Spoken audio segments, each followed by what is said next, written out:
Hello বন্ধুরা, আজকে এই সাইটের থেকে আমি একটা ড্রেস বানাবো। সেটাই শাড়িটা কেমন আছে সেটাই তোমাদেরকে দেখাচ্ছি। এই দেখো, শাড়িটা আছে হাফ হাফ, মানে এরকম কাজ আছে অর্ধেকটা। এই দেখো,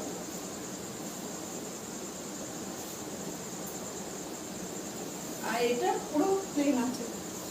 চলো তাহলে ড্রেসটা বানাতে শুরু করি। এ দেখো, কাপড়টা আমি মাঝে মাঝে কেটে নিলাম।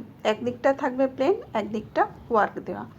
তারপর আমি বেসিক স্টাইলে ফ্রন্ট পার্ট এবং ব্যাক পার্টের জন্য লাইলিনটা কেটে নিচ্ছি। আমি সাধারণত প্রথমে লাইলিনটা কাটি, তারপর মেন ফেব্রিকটা কাটি, তাই আমি লাইলিনটা আগে কেটে নিচ্ছি।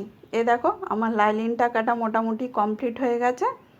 তারপর লাইলিনটা কাটা হয়ে গেলে মেন ফেব্রিকটা বসিয়ে কেটে নিলাম। আর আমি মেন ফেব্রিকটা একটু বড় রেখে কাটি, কারণ কি বলো তো, স্টিচিং করার সময় অনেক সময় আমার প্রবলেম হয়ে থাকে। সমান সমান থাকলে একটু অসুবিধা হয়, তাই আমি এভাবেই সাধারণত কেটে থাকি। এটা করতেই আমার বেশি সুবিধা হয়, তাই আমি ওভাবেই করি। তোমরা কেমন করো একটু জানিও তো। এই দেখো, front part back part ready হয়ে গেছে। এবারে নিচের পার্টটা আমি রেডি করব।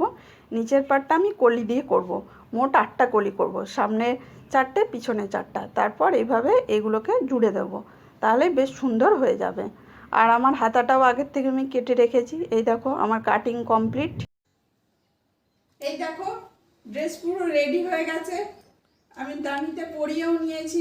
দেখো কেমন হয়েছে ড্রেসটা। এটা সামনে পিছনে তোমাদেরকে তো কাটিং এর সময় দেখিয়েছি। রাউন্ড নেক দিয়েছি আর সাদা পাইপিং দিয়ে দিয়েছি, গলাতেও দিয়েছি, হাতেও দিয়েছি। আর এই দেখো, ব্যাকে যে এই ফুলগুলো রয়েছে, এই ফুলগুলো কিন্তু ছিল না গো, একটা মাত্র ফুল ছিল, কারণ প্লেন ছিল কাপড়টা।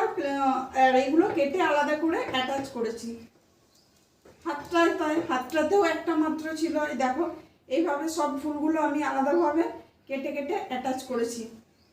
ড্রেসটা কেমন লাগছে একটু জানিও। আর প্যান্টটা, এই দেখো, প্যান্টটা পিনটাক্স দিয়ে এই ডিজাইনটা বানিয়েছি। আর এই দেখো, এরকমভাবে লেস দিয়ে দিয়েছি। আর প্যান্টটা একটা পকেটও দিয়েছি। ড্রেসটা কেমন হয়েছে শাড়ি থেকে তোমরা কিন্তু অবশ্যই জানিও।